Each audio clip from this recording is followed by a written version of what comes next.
The attendance tonight was 16,083. The gate was 2.03 million. Fight of the night was Ferguson and Cerrone. The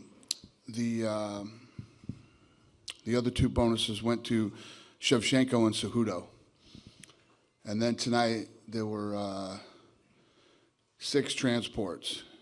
Jan, Pedro Munoz, Ricardo Lamas, Aljamain Sterling, Cowboy Cerrone, and Jessica I. And Cowboy does have an orbital fracture. Man, I don't even know if I could even rank these. I really don't, man. Like the Demetrius Johnson was extremely special to me. Like that one was. But this was, I mean, this puts me in the legacy. This puts me in a very secluded club. I mean, I'm the 4th person to ever hold them, simultaneously. And that was almost never my goal. Like my goal was to just win the Olympics, be a UFC champion, and that's it. But then I saw him, and I was like, I saw my improvement as a mixed martial artist, like the mind and the people around me, and that all changed. I was like, you know what, I could do this. Why not me? And it was, hats off to Marlon Moraes. The dude is strong as steel. I remember seeing him across the cage. I'm like, damn, that's who I'm gonna fight. I mean, a rock, and he kicked like a horse. I mean, his kicks were really, really dangerous. I can see how he's put so many people to sleep. But the key to this victory was composure and being active and adjusting and abandoning the game plan that we had. I had suffered an injury in my left ankle when you had asked me.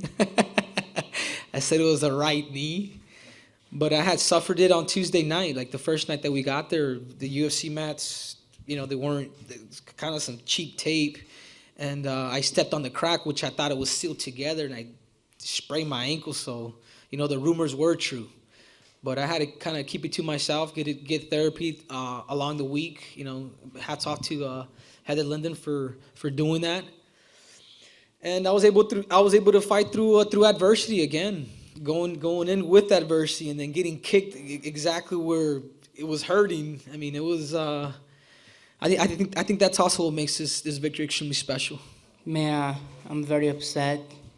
And my coaches worked very hard for this. They put a lot of time.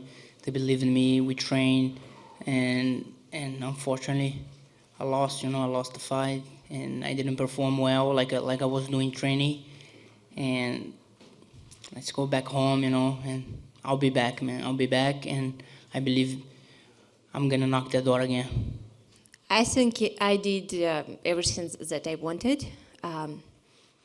I prepared very good for the fight, and of course, I'm very happy to finish it like this way by KO, and I think everything went good. About this exact kick, it's about exact moment, but on my trainings I train everything because being MMA fighter, I have to be able to use every single moment during the fight, and if I see the opportunity to make KO, I can do it because I have arms.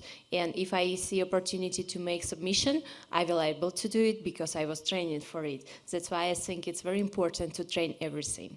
He was slowing down, I think. I mean, it was just kind of like a lot of the other fights. It took me a second. We had a long year, not a year from the last time I fought.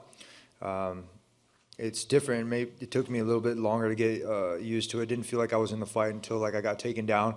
And then my Grand Valley roots, they just boom, they propped back up. I knew I needed to get my ass back up so he wouldn't get any of the judges' scores. The second round, I saw him slowing down, the body shots, the kicks. I think he was a little surprised for my kicks.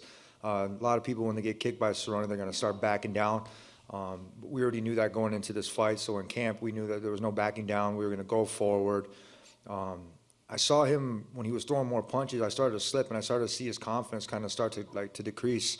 And going into obviously the second end of the round, that kind of sucks how it went and happened like that. I mean, it's not a way to win. Like for myself, and I'm beside of my fans, I apologize for that.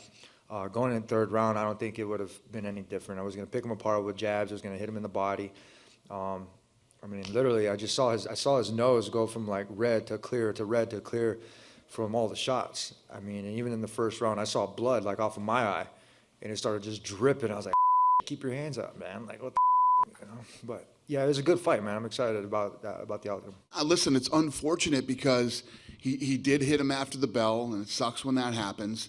You know, the ref should have jumped in there and made sure that that didn't happen. And Tony Ferguson looked great tonight. You know, he fought a great fight against a very motivated, prepared Cowboy Cerrone. So he deserves all the credit for the fight. It just sucks that, you know, that thing's flapping out in the wind for him. So it happens sometimes, though. What are you going to do?